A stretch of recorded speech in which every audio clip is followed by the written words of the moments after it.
You have no wife and no kid in your house, in your life right That's now? right. If any intruders or assailants want to try to attack me, now is the time. Right, because now you don't give a fuck. I don't Like give a there's nothing to fuck. I don't have to worry about any protecting anyone else. If anyone wants to come at me, come the fuck at me, dog. you have been making your own version of nobody for this is the weekend it's going to be happening. You like you and the Yeah, Bob Odenkirk. I'm auditioning to be a lot of people. Some people say I kind of look like Bob Odenkirk, but now that I have gray hair, maybe not. But yeah. So this is it, man. In real life, once a year, I do what's called the reverse purge, where I allow everyone who wants to take a shot at the champ. So come at me. I send my wife and my child away. I broadcast my home address and I say, "Come at me, man." And I will tell you that I have several tactical whips here. I already see them popping up in the chat, and so there might. Look, you have to make sure that this is a good challenge for all of us to do. To challenge ourselves mentally and physically. And I want you to know that there's been a lot of talk lately about my wife on the show and where a lot of talk. Yeah, I know. I still don't know the answer. We still haven't landed on where she is. Well, I'm going to show you something right now because the good people at TeePublic have gotten together and they have made no way. This. No Here way. we go. Check it out. Hold on. I'm going to get it over there. Boom. A Where's June shirt. So now everyone on the stream, if you want to show your support to Find My Wife, you can get that on. I want one of those. How do I get it? I go on TeePublic. Yeah, you go on tpublic.com/stores. Wait, then now does June know? I'm assuming you're in contact with June and that she's still alive. Does June know that you're selling this? June has no idea of this bit, nor does she know that this shirt exists. I would love it if somehow in your neighborhood people start popping up wearing Where's June shirts. I just want them to start wearing the shirt to like live events where June will be at. And yes. It's on sale right now. It just came out. It's $13. So if you want to wear a $30 shirt right there. I gotta get one of those. My wife will be like, "What? Why are you wearing that?" I gotta get one and just start wearing it around the house. You gotta get one for Twanch and Vanilla Ice. Oh, by the way, now that you say that, I was on an important business meeting because I'm a businessman. I know you're a very important businessman. Yeah. And my son Twanch came in, and in the middle of that meeting, because the lighting is the same, and he thought we were on and ready to go, and so he started doing his whole routine because he thought he was broadcasting live. He wasn't naked. He was not naked, but he was, and I was joking around with him, and he said, "Call me." He said, "What was it, Molly?" Because Molly was there. She heard it. Oh, wait. Oh. Torch. Call me Torch. Call me Torch. Call me Torch. And I was like, what? And she's like, you remember when you call me Torch? Call me Torch. And I was like, I don't remember that. And then Molly was like, Twanch. So now he knows his name is Twanch. So I mean, Torch is very cool sounding. That sounds like a superhero. Twanch sounds like, that sounds a little bit like not so cool. I will say this, Rob. Look, we have gotten into Twitch in a big way. We are part of this giant community. So here. Big. I mean, I would say I thought we had taken it over, and I was surprised when you recently said that there are other shows that compete with our show at the same time. Is that true? I mean, I don't even know. I mean, there's so many things going on, and I thought maybe tonight we might want to just check in with other shows going on. But Twitch. We should make people take a pledge that no matter what, you're not going to leave this show. This is real. We're going to jump around to other shows, but we don't want you to leave this show to go watch another show right now. We want you to watch our show. So stay with our show. We'll have the sound up. You can watch it, but you're here for us. You'll be able to hear it. Just don't go over there. If you want to. This one I'm very excited about. This is a real thing. We're going to show you other shows, and hopefully we won't lose our audience. All right, here we go. This is one that I just clicked on that I think. I hope it's still happening. I hope you showed me this one. I hope it's still right happening. before we got on air. By the way, we're gonna lose everyone as soon. We're gonna lose every male as soon as you click on this. No. All right, here we go. So Rob and I stumbled upon this very innocently right before the show started. Molly was there. She could let us know. Here we go. So this is what we got. This is Amaranth. She has currently 14,000 people watching, and she does ear licking. And I'll let you have a list.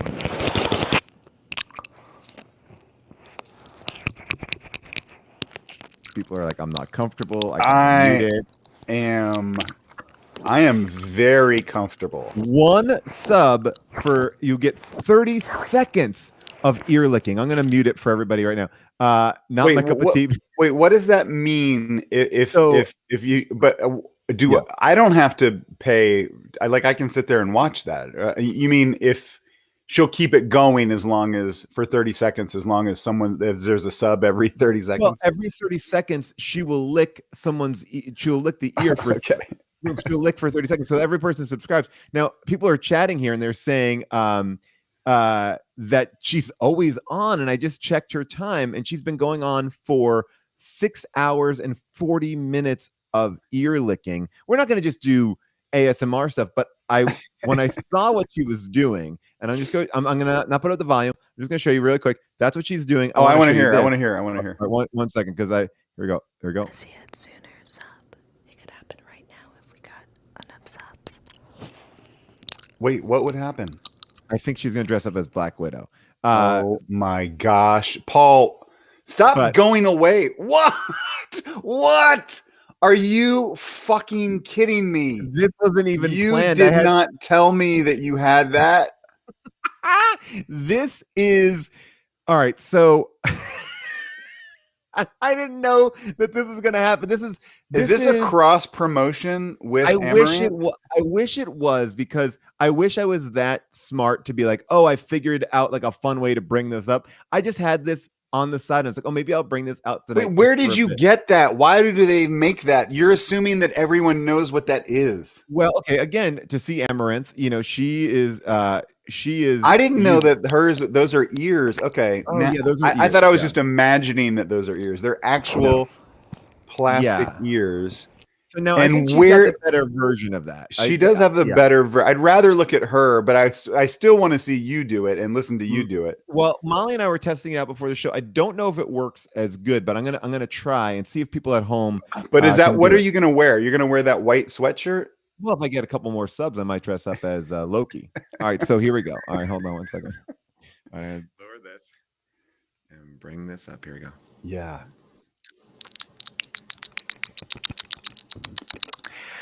I just need you to run to the supermarket and get some eggs and some shredded cheese. The boys want some quesadillas.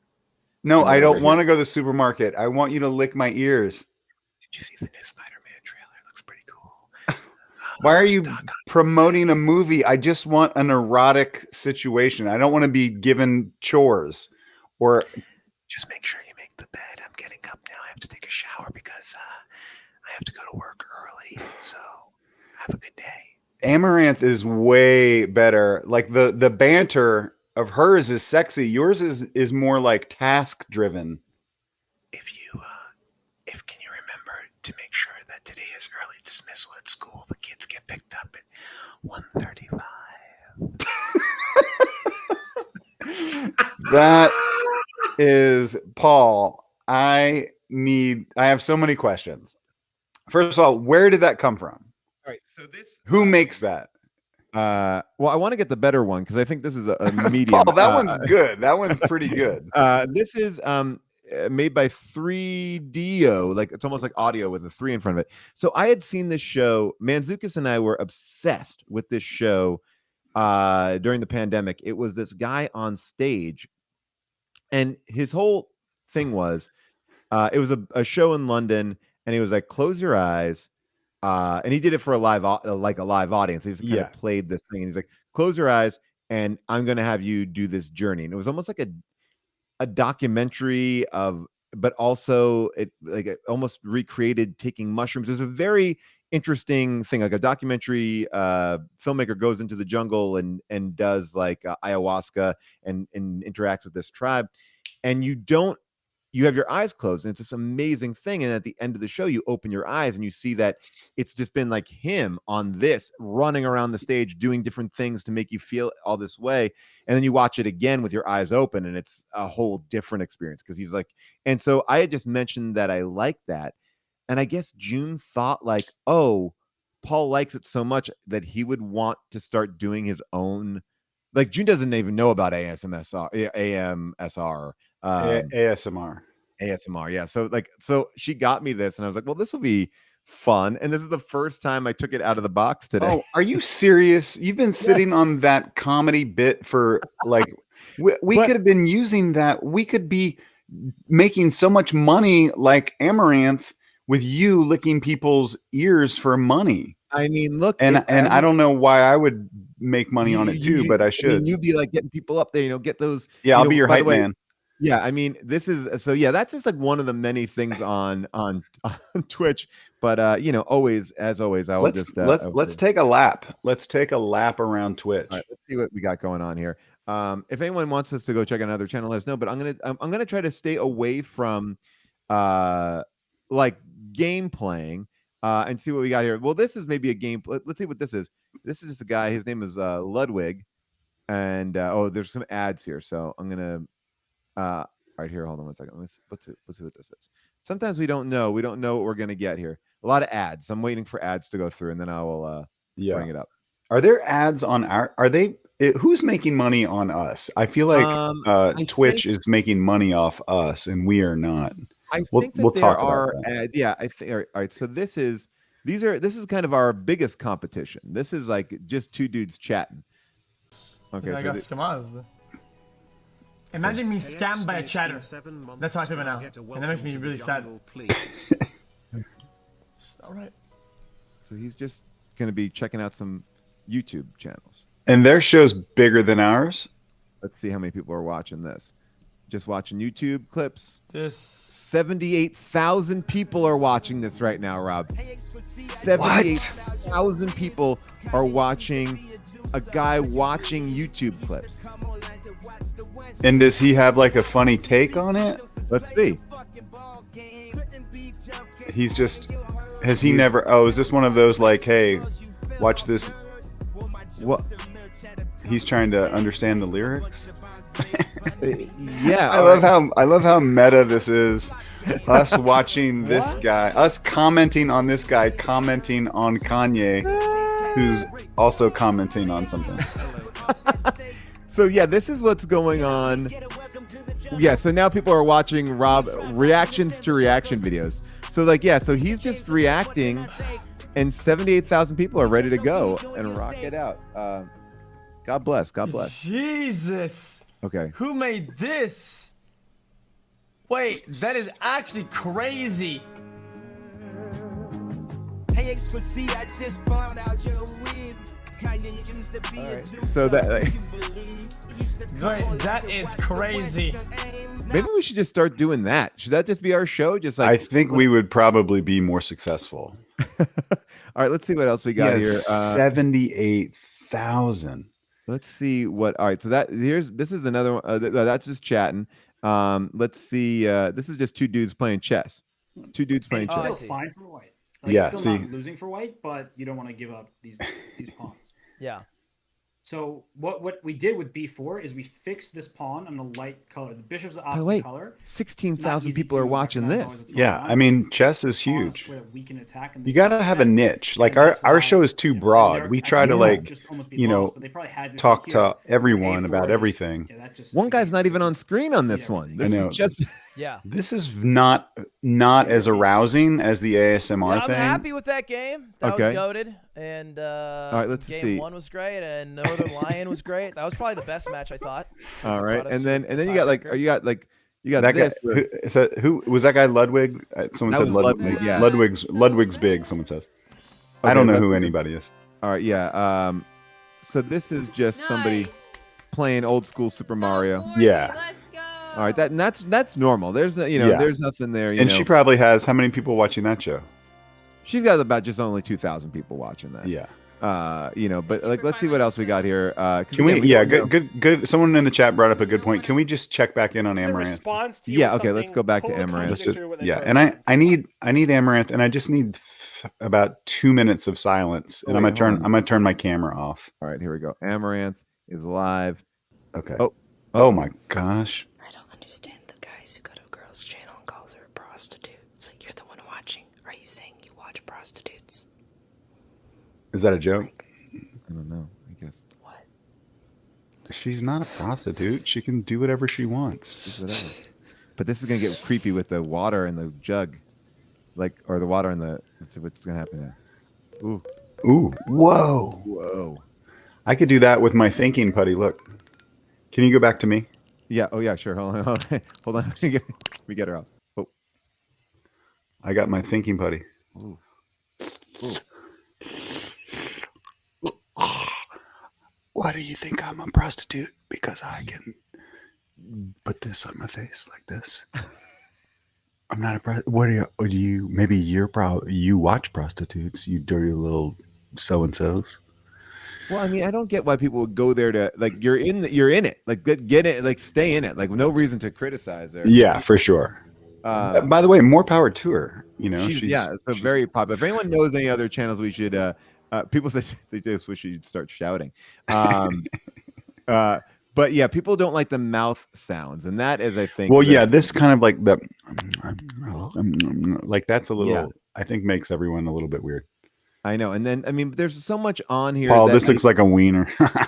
Oh man, hold on one second. Let me just look at that. Rob, I like your think buddy. For everybody who thinks it looks like a wiener, it's not. It's a.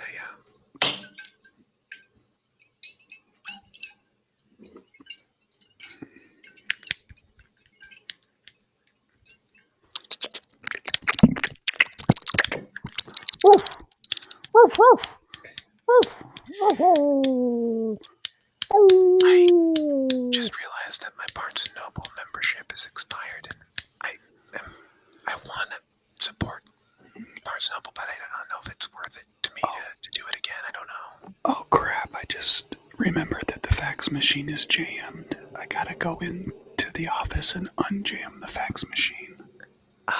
They say casual Friday, but I don't know if they really mean it. I feel like I want to dress the way I feel comfortable, but I just feel like Ted in accounting is not going to really be receptive to the way that I would like to be seen. Oh my gosh! Is there anything we can also just check out? Well, let me turn this down. We can kind of see what our competition is always. Here we go. I'm just turning up my volume again. There's a lot of different stuff out there, and I think it's a wonderful world, and we appreciate that you are here with us right now. And being here and seeing what's going on. But there is a lot of. I mean, this is what there's a lot of other content. There is a lot of other content. I mean, Rob is normally, whenever I catch Rob, he's just checking out InfoWars and just getting on that. This is fucking this dumb. I had a little laryngitis, and we're over it. And we've had it happen with crew members and many others. So I've experienced it for myself, and it pisses me off at a very deep, fundamental level. Well, at least he's getting the word out on that one bogus thing. Like, I know, people are fucking taking animal dewormer to fight COVID, and they're like going to the emergency room. Like, I took a bunch of animal dewormer, and they're like, oh, where did you hear that? Right-wing radio and Fox News. Okay. Now, Rob, this is the show that I feel like we are going to really aspire to at a certain point. This is a bunch of cool dudes hanging out, and this is, I'll show you one more streamer. These are a bunch of cool dudes. Ну-ка, покажите корочки, он апельсиновую корочку показывает. У человека просто болела голова, ему доктор сказал, синей лампой надо просветить вам, кварцевой. Он поставил на крышу, говорит, чтобы постоянно светило. Слушайте, я этих людей понимаю. I love this show because they're like a Regis and Kelly show, but they are like There's a coffee and donuts. Yeah, that's a big. I mean, that's a TV show, right? Like that's not two idiots in their garage like us. No, yeah, I think a lot of the time some things are just broadcast here. Okay. You know, it's a lot of different things going on. But Rob, we have a big show tonight. We have Sarah Burns, who is a good friend of ours, Can't wait. Comedian, in a brand new movie called Werewolves Within. Yeah, right? Or Among Us. Is that what it is? Yeah, I think it's Werewolves Within. Sam Richardson and it's so many good people in that, and then also based on the game Werewolf. Yeah. I believe it's the. I believe it's the. I don't know. I heard a stat about it that it's doing really well, so I'm glad for her. And we also have one of my favorite podcasts is We Need to Talk About Britney, podcast all about Britney Spears, and we have Jen Zaborowski, who is amazing at this, talking about Britney. She's a fan, and we're not gonna get either of them. Well, let me rephrase that. Should we ask either of them to lick their microphones? I don't know how. I don't know the protocol on the show. I would hope not. I mean, by the way, okay. Launch is standing off to the side, so I can't bring up Emeth. I can't bring her up right now, but I can show you. I think she might be a couple minutes late. She actually told me she had like a PTA or a back to school meeting. Okay. I do see Twanch. I wanted to show. Oh, hey Twanch. Get that passy out of your mouth. Where'd you get that from? Get out of here. I wanted to show you this. This is monkey AMSR. What? This is just monkey. This is just monkeys eating. He's in a Lakers jersey. And so that there's a lot of AMSR on the channels. Like there's another guy here. This is I'm gonna go down a rabbit hole of this ASMR as soon as I get out this show. This is the guy I really wanted to see here, because he's got a whole AMSR room here. This is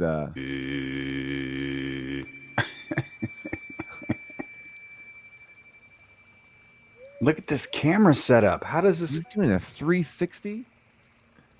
Is someone shooting this, or is that a remote controlled? All right, welcoming all my brothers and sisters to a big introduction today.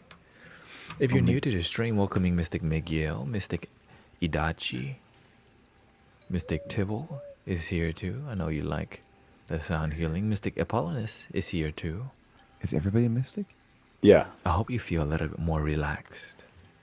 Well, I want to check in. I want to check in on him. It may not be perfect, but I just hope you feel more relaxed. This is like a DJ of relaxation. I love this. Yeah.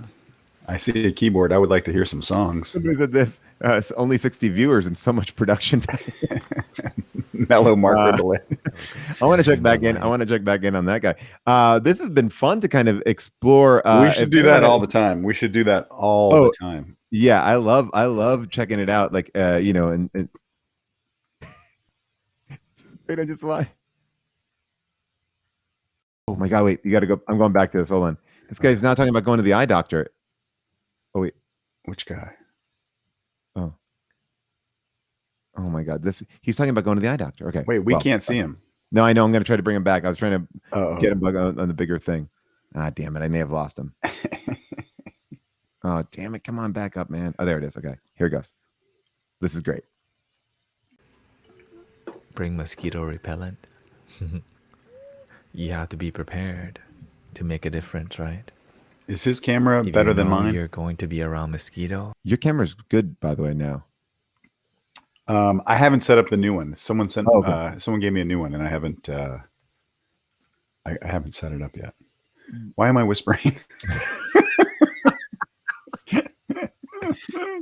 This guy's good. I don't know if Sarah's here yet. I do want to tell. Oh, she is. She is here. She is here. Okay, good. Because I want to remind me to remind the show. Yeah, remind me to tell the story about Marshawn Lynch. I will. I'm ready for that. I'm going to pause our guy here. All right. So, like we mentioned before, this person who's coming to the show is somebody that I'm just pausing our ASMR guy. She is somebody that is extremely awesome and hilariously funny. She's literally one of my favorite actors. She's so funny in everything that she does. And we've also known her forever. you probably know, you guys worked together on I Love You Man. She was in that great movie Desperados, which is on Netflix. Werewolves Within is the movie that we were actually just talking about right now. That is hilariously funny. She was in it. Wasn't she in that show with Mantzoukas, Enlightened, on HBO? Was she in that? Maybe. I don't know. Let's ask her. Let's bring her. We'll go through her whole thing. Yeah. There she Sarah. is. Yeah. What's going on? Sarah Burns. Hi, it's so nice to see your faces. Hello. And you know what? We now I can officially answer for you and say you were on Enlightened. I was, yes. I knew it. And these, I don't even Google people anymore on this show. Like, that's how lazy I am. I don't even like look to see what people have done. I just sort of gamble and say the show confidently. But I know you were on, because you and I did another show, Sarah, or I popped onto a show that you were on, FX, with Nat Faxon and Judy Greer Married. Were you on that show? Yeah, she was on that show. Yep. See, I have a great memory because now I'm using my thinking putty, and it's really helping me remember shit. And I also make fidget or something that keeps you focused. It's really just more of like a fiddle, like, you know, like a fidget thing, like, you know. But I make and sell unsuccessful dildos with it. They're very unsuccessful. These are. Someone wants one. Yeah, these are dildos for people that prefer a softer man. They want something melting inside them because, you know, there's a lot of toxins in the world. Why not make sure they're getting directly inside of your body? Yeah. How are you? I haven't seen you in so long. Wait, you're coming from like a PTA meeting or a back to school meeting? Yeah, I'm a parent. I don't even know what I'm saying, but I had a PTA meeting and I was moved to tears during it. Oh no! What happened? I began picking fights. No, they were trying to get people to donate to the school, and there was this swelling like Wagner music and children slowly walking into school and hitting all the the COVID back to school after COVID notes, and I was like, I don't give money. Wow. Sarah, I gotta tell you, you know, Rob and I are also parents, and I've done this PTA thing. I love my PTA organization. We are in a public school, and they are, you know, we are in this board, and sometimes things get a little bit serious. Like, Scheer's had some drama. I've had some drama. And I had to like kind of testify in front of my board over Zoom, and I had 2 minutes to make my point. And how fast that goes. So it was really like, but it's amazing to kind of be involved in the whole school and but it's weird that we also now are parents that are going to PTA. Like next Tuesday is my PTA meeting that I'm like, I have it marked out on my calendar. I'm still afraid of the teacher because I'm so used to being called and like, what are you doing now? That I showed up late. I was drenched in sweat because I was running up the hill, and I showed up late, and I was like, I'm sorry. I was like disgusting. And she was like, it's the pickup time is 2:34. And it was all came flooding back. I was like, I'm in charge of a human being. Did you successfully testify? Yes, it was. I was able to testify, and then the vote happened behind closed doors, and it was a successful vote. Hey, I made a new dildo, guys. I made a new dildo. That one's gonna be the one that sets you apart. That is the one. I feel like this is called a double. I don't want to get graphic, but anyway, I'm just, as you guys talk, I'm making dildos. Just I'm gonna just tell you one other thing. By the way, we got reprimanded this week by the principal of our school. What? Yes, because I have a dog. His name is Sergeant Meatball. Happy National Dog Day, everyone! Yeah, it's National Dog Day. And Sergeant military, but Sergeant Meatball is a 97-pound bulldog who looks exhausted if you make him walk a half a block. Like that, that's his energy. He's not even a dog. Like most of these dogs, I think if you give him a skateboard, they'll play around with it. He doesn't play with toys. He doesn't do skateboards. He just kind of bump, like walks on the street. And what? He's more into like the Zen spa world. Yeah, he's very Zen. He's very Zen. They're born with skateboards. I like that he rejected the norm. So he rejects every toy. We buy him a toy, and he doesn't even. It's not even like I'm into it for a second. He's like, no. Like it lives in the same space as me, but no. No. And the principal yelled at us because she said, "Hey, do not bring that dog to drop off. He scares all the kids." I'm like, he scares. The dog doesn't even do the dog barely moves. Like if you stand still for 1 second, he's already on the ground. Like done. I don't like that. What's the address of your kid's school? I'm gonna go by there. And I'm gonna vandalize the school. Do it on a skateboard. You know, I think they're probably just jealous because he sounds like he's figured out the secret to like a very cool vibe of a lifestyle. Yeah. And by the way, if I had a dog, and I'm like, you know, that was a dog that was like freaking kids out, I would be aware of it. Like I'm like, this guy, you even know that he's with us? Like he doesn't take up any space, is what I was saying. So it was so now June had to like drop off one of our sons with another parent because she can only get within like 25 feet of the school with the dog now. I'm gonna go by there and vandalize it tonight, Paul. Please don't, because then I have to raise money to Sarah Burns, I have a question for you. I'm sorry that I haven't seen the werewolf movie you're in, but everyone says it's great. What is the name of it again? I know it's a video game. Tell me about that movie. It's called Werewolves Within, and it's like I hadn't played the video game because I haven't played a video game since like, well, Tetris. But Legend of Zelda. It's a video game? I thought it was just like a mafia game, like that kind of thing where you like is that okay? Well, now I didn't even know. I thought it was weird. I thought it was that. It's like mafia. It's like that. And or Clue. Yep, there we are. Look at that. And it was the most fun to make, and it was the last thing that I did socially before COVID.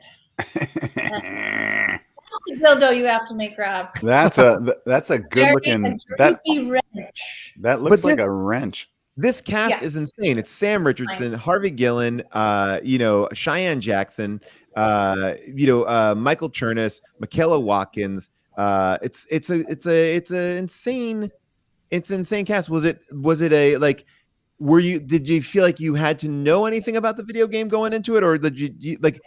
What was that process like? I know you said you didn't play it, but you didn't feel the need to play it even on set. No, I didn't even think of that until just now. I was more worried about not getting the character right because I don't know if you guys have this experience, but and this is not by like, oh well, I was offered the film, but sometimes when I get offered a part without working it out in an audition, I'm like, when I show up, they're gonna fire me. They're gonna be like, and I was like so stressed, and I gotta chill out. I have to chill out I have to chill out. Yeah, I mean, if they offer it to you, I feel like it's like the opposite. I feel like do whatever you want. Like we love you. We know you're gonna make it great. I mean, no, pressure's on. I feel the opposite. Really? I'm like, yes. Well, I mean, the pressure's always on, but I mean, I don't ever feel like I'm gonna fuck it up. I mean, like, I don't know. I'm just, I guess I'm just super confident, guys. Come on. I like that. I'm going to tell you this. A very successful Academy Award. Steven Spielberg. Yes. Either a winner or definitely nominee, multiple time nominee, was going to do my friend's film. Sean Penn. Spielberg. And Steven Spielberg and the director and my friend called him up because it was a big deal, and he's like, look, I read the script, I love it, I love this character, I am gonna do something with this character. I don't want to tell you what it is, but I'm gonna do it, and when I do it, you have to promise that you won't fire me. And that's the only way I'll do this movie. What? And they were like, oh, okay, but can you like tell us what you're thinking at least? And he's like, no. So you had to basically like buy a mystery box. You're like, all right, here's a guy who is like Academy Award nominated guy. Feels like And they did not hire him. They did not offer him the movie. Yeah. But I thought it was actually great on both sides. It was like, here's what I require. I think you have to be devoted to me. That's pretty crazy. I mean, you could do. What are you gonna? You could tank the movie. Yeah. Yeah, you just go in and do like reenact every stage show of Gigi Allen. This is a Christmas. This is a movie about it's Drew Barrymore and Gigi Allen. Sarah, we also were gonna talk to you about your TV your taste in shows. And basically, Paul and I love coming up with new ideas for shows. And you're pretty good at knowing what's out there in the TV landscape. So what we thought we might do is run some shows by you, and you can tell us if these are real CBS shows or are we making these up? Okay. Okay. Okay. So, all right. Hold on. Yeah. All right. So we'll start out real. We'll just start out and look, there's no right or wrong answer. There technically is a right or wrong answer, but this is, this is welcome to CVS or CVS. Did you say CVS? The drugstore? Oh man, I gotta. Can we take it again, Steven? Okay, great. Steven is here directing it. Famous Steven.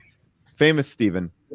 So, no right or wrong answers. Ultimately, use your best judgment because we never know. We never know what's going to be coming up, and this is to test your knowledge about your favorite network, CBS.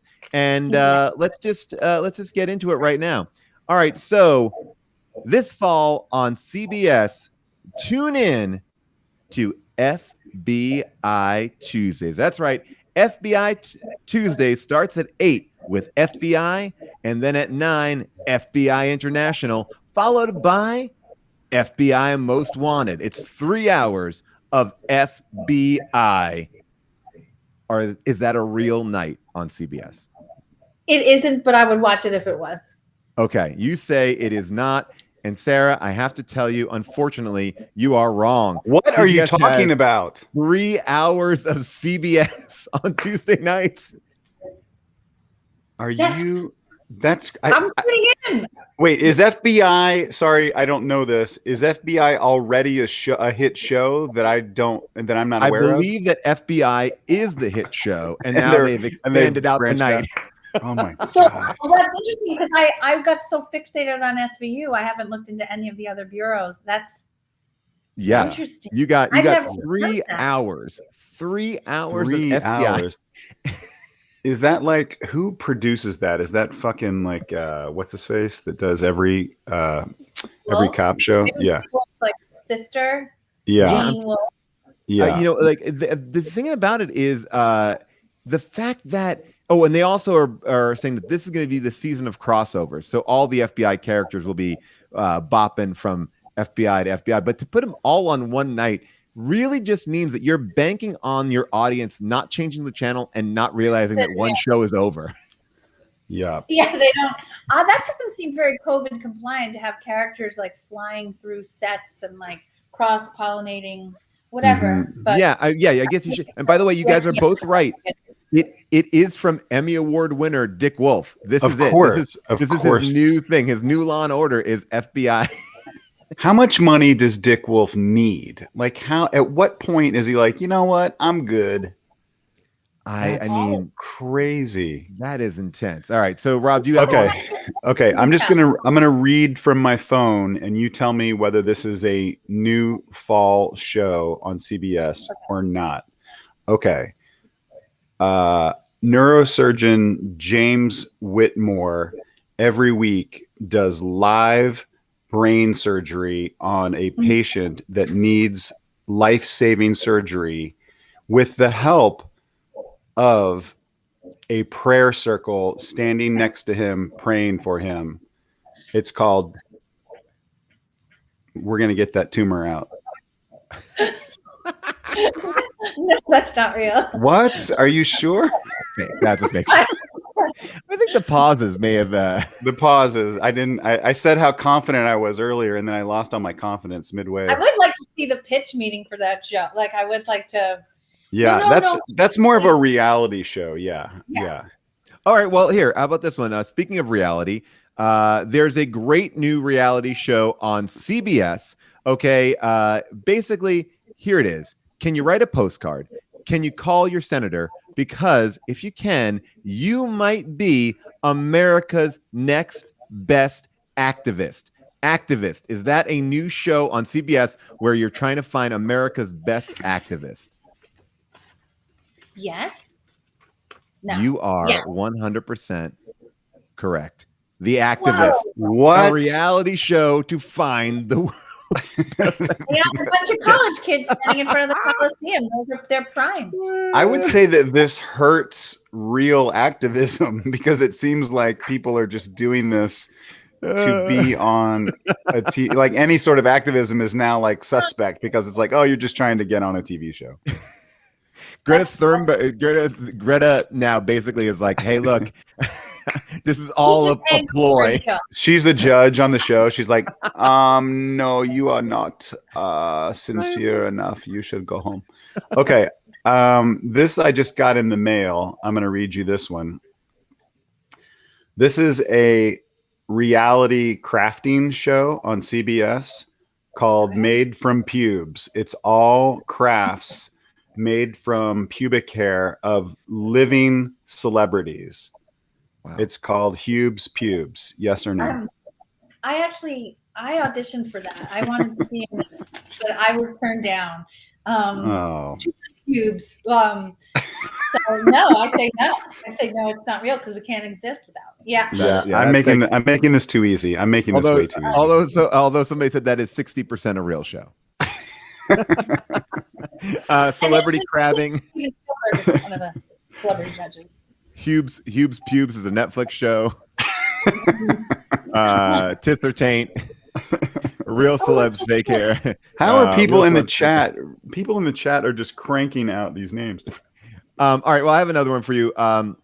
This one is Jim Belushi stars as Duke, a gambler who pays off his loans by solving crimes. In New Orleans, he's always up to something spicy. Is Duke real or fake? Yeah, real. I say real. You say real, and I say fake. Oh, that seems like it would fit right in. I know. Yeah, Belushi should be getting on Duke. Yeah. New CBS show Duke. Yeah. I think he's watching. Maybe we could come on, Jim.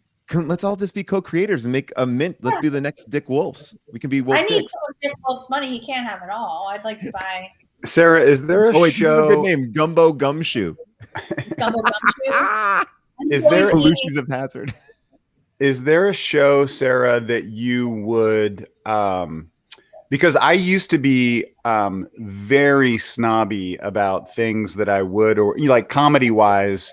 I was like very like I wouldn't go out for stuff unless it was a show that I really loved and like wanted to be on.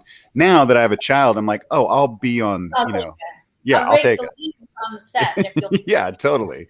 I'll be the racist neighbor, which I hope I I don't get a lot of racist parts now. That's like canceled immediately. I want to be a racist neighbor. Some of those parts though, I'm like, is this like bettering? I'll take anything, obviously, but like sometimes I'm like, oh, I'm gonna be that white lady again. But then I think I can take a couple hits, like I deserve them. But anyway, your question. Well, my question is there a show that you would say no to? You know what I mean? Like, would you like just now? I'm shifting gears here, Paul. Mm-hmm. These are not shows that I'm pitching you. I'm just like, would you be on a show, for example, where it's like on a sinking it's like the Titanic, but the whole show is you're in the water. You as an actor are in water. Uncomfortable. You're uncomfortable. You're uncomfortable a lot. You're in the water on a ship, and like motion. Would you do something like that where you're cold and a little bit uncomfortable? I think for like a couple of seasons. Really? Okay, I like that. A couple of seasons. That's a lot. It's not in real time. It's slowed down. I don't know, because I have certain like physical. I'm claustrophobic. I don't think I could be surrounded by bugs or like trapped in like a cask or something. Like I think I would be like, yes, that sounds great. And then driving there, I'd be like, I've made it terrible.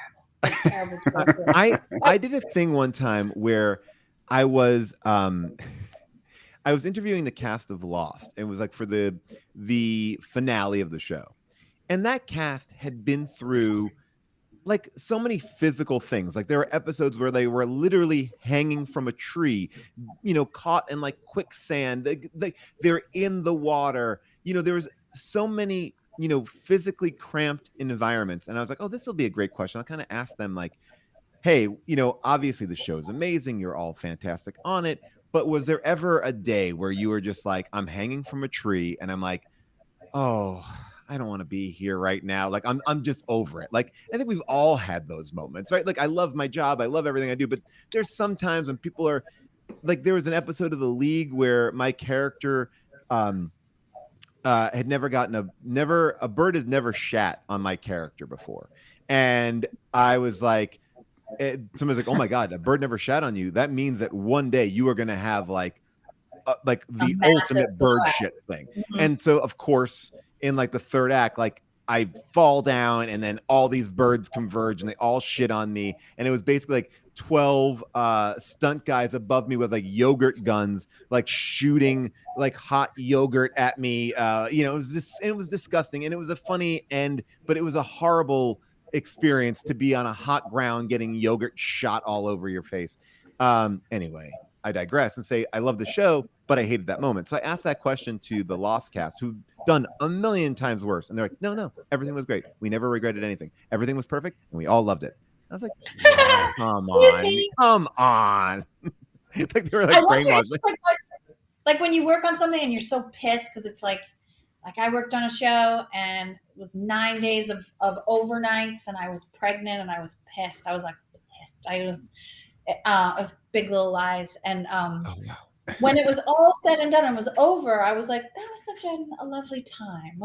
I built such good, strong friendships. And like, but at the time I was like, I'm going to swing an axe. Like I was angry and like, I had to leap out of the way of a car. And I was like, this is everything I was getting. And I was super pregnant. So I was just like tired. It's like, let me ask you this, because I remember something about that show that I think would have driven me insane, which was, did they shoot it only with one camera? Yes. And that was what took forever. I mean, that's the very artistic way to do it. Like you're getting, but when you're doing a show with a giant ensemble, that means that every single you got to do that scene. Like that is mind-boggling to me. I shot a cooking show with 2 people with 4 cameras. That's that's cool.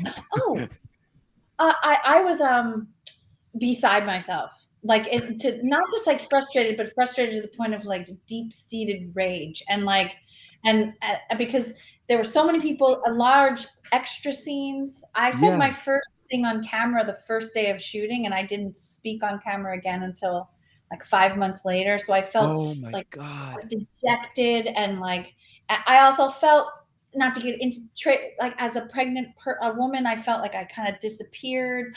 Yeah. Hi. Oh, that's my son's launch. We gave his son a fake name for the internet. We call him Twanch. Get out of here, Twanch. He now is real. Okay, get out of there. Go. Get out of here. Sorry. Wait, this is wild. So 5 months before you have to speak again. Oh my god. And you were going through puberty, so your voice changed probably. Yeah. Oh, and I was so hairy, which is also around the time I auditioned for your show, and there were too many pubes. But, I was just like, I was, everything bugged me at that point, and I don't think I was like a particularly surly pregnant person. Oh, they've Oh, wow, we got two. These guys, Vanilla Ice and Twanch. This is now they know it's happening, the show, and now they are excited to come in. Oh yeah. Well, I'm surprised that like a naked child hasn't run through here, because we have a causeway for naked children. But yeah, that made me feel like I was gonna disappear forever as an actor and never like have a part of note again. And but this was it. Would you do a show where you either had to lose or gain a substantial amount of weight? You know how like they do that sometimes, where like they want you, like I did this thing that Mark Ruffalo did, where Ruffalo had to gain like 40 pounds or something like that. So he shot, he played twins. And so they shot he got in like great shape and they shot all this stuff where he's skinny first, and then he went away for like 6 weeks, and they shot all this stuff without him. And then they came back, and now he had not exercised and just like eaten ice cream, and he had gained like so much weight. But it's like, it's really depressing, you know. It's like super hard on your body, and it's like not good for you at all. And I was thinking, did they help him lose the weight afterwards? That's a great question. I'm sure they did. Yeah, I'm sure they did. I've gained the weight. No one has asked me to, but I seem to have done it. Yeah, me too. Me too. So my closet of jumpsuits is accommodating that choice of mine, but no one I'm calling for it. But I wonder though if it's unhealthy. You wouldn't want. I don't think I'd want to do it many times. Yeah. But I always do want to like. I can't even believe I'm going to say this, but disappear physically into something. I felt like Werewolves Within gave me this opportunity to become a different physical person. Wow. Like just because like I haven't spent much of my time doing meth, and so like I I didn't do it for the part, but I got to be somebody different. I love that. Yeah. What do you think meth is like, by the way? Did you at least give yourself like an as if, like, did you get like into the nitty gritty of it, like what it would present or how it would present to you a little bit, or no? Well, actually, yeah. My friend George Basil played my partner in it, Marcus, and we were talking about people we'd known, like who did it. Like he knew people from his neighborhood, and just talking about what their experiences and like just having dealt with people who've done meth, even going once to like the outlets in Calabasas. She was like, "Can I help you?" And she had worn her teeth away, and I was entranced, but terrified because I had no business being in a Liz Claiborne. But I was shopping for purposes, ended up in there. But so like kind of piecing together what that's like, and just the constant twitchiness and like. Yeah, it's fun to kind of do. Yeah, I love that. Like it is like a fun thing, and I feel like I've seen Brendan Fraser. I don't know if you've seen Brendan Fraser lately, but like Brendan Fraser like gained so much weight for this role, and was that for the role? Yes, it's like I think the movie is like called like the fattest man in the world or something like that. Because he's also in that movie with Don Cheadle. Yes, No Sudden Moves. Yeah. He's big in that too. Oh, he's so great. But see, for someone like Don Cheadle, you know him better than I. He disappears into roles without doing these large weight gain. You know, like he's just like he becomes. I don't know. Like so, maybe you don't have to rely on weight gain. And I think a lot of it is wig work. I think you can do a lot of interesting things with different hairstyles and outfits, and being very like selective and like truly like I think you can like find different things like to change up your look. And I know like Don's like like it's pretty amazing, like the voice, really like it's funny to see him go from like Boogie Nights to Ocean's 11 to No Sudden Moves to Black Monday. He really seemingly, from watching him from the outside, like really like likes to live in those characters. But I think a lot of it is like I'm definitely like an outside in actor. Like I know some actors like will be like, oh, I need to be in costume for like table reads and stuff like that. Oh yeah, I'll be not me. I feel like I might disarm because if I'm doing something and then it's cut, I'm right back to whatever this person is, Yeah. But I'll say wig work doesn't always work because I got myself back in to pubes with an extension. And again, they were like, "No, we recognize. Get out." Sorry. Oh my God. Well, look, we don't want to keep you, so you can feel free to leave whenever you'd like, but we love talking to you, so you can stay too. I just don't want you to feel like we are holding you here. No, I don't want you to feel like you're held hostage, but I do know where you both live, so no, I think that there's something about like this idea. Like I remember Matt Damon lost a bunch of weight for like the first movie he was ever in is like this Meg Ryan movie like called like Courage Under Fire or something like that. But he was like a nobody actor at that point, so he did it all himself, and his body is still fucked up to this day because of that one thing that he did. Isn't that what happened to? Supposedly isn't that the deal with like John Goodman too? Like, didn't they make John Goodman gain a ton of weight for something a long time ago, and he just like could never lose it?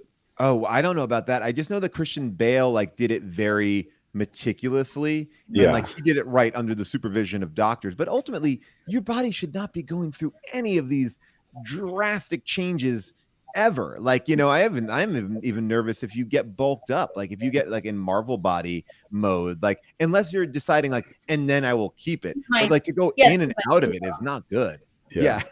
Yeah, because you can't like, you know, you see people with like, I'm very muscular, but you wouldn't know that, but because it's the layer of semolina bread around it. But like, you know, when people have like these muscles like that, like that's not sustainable. But it doesn't seem healthy.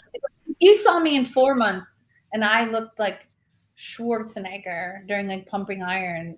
I'd be on my way out. I would be dying. I'm such a I would be so pissed if I lost like, you know, 40 pounds for a movie and then no one saw the movie. I'd be like, let's make sure that people like that thing that Christian Bale did, like the Machinist or whatever. Who saw The Machinist? Like, you know, like he lost whatever, like a ton of weight. And I'd be like, I'm not doing that.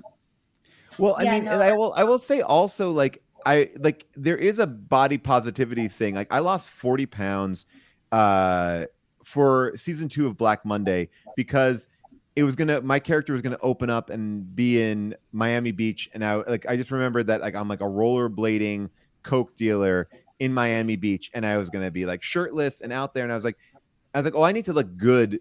If it would be funny if I didn't look good, but it would look like it's more true to my character if I did look good.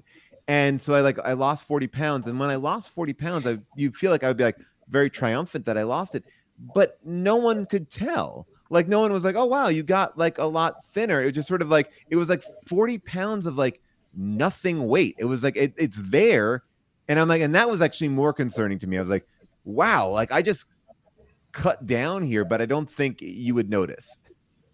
That's so funny. Well, are you happy? Before I say the next thing, are you happy? Well, I will say this. And so what I will say is what happened though in that time was I did things that I enjoyed doing, whether it was like yoga or Peloton or whatever. And rollerblading was one of those things. And then when the show shot and it was over, I just like, well, I'm just going to incorporate this into my life, and it just won't be as like I don't think I drank the entire time when I was like getting ready for it. Like, but that was about it. But I'm like, oh, now like I live. I actually, it kind of kickstarted me into being healthier, like, but not at the risk of being like I wasn't like bulk. I wasn't jacked. Like I wasn't jacked up or anything like that. I was just like, I just looked a little bit better. Well, I'm curious how you did all that. I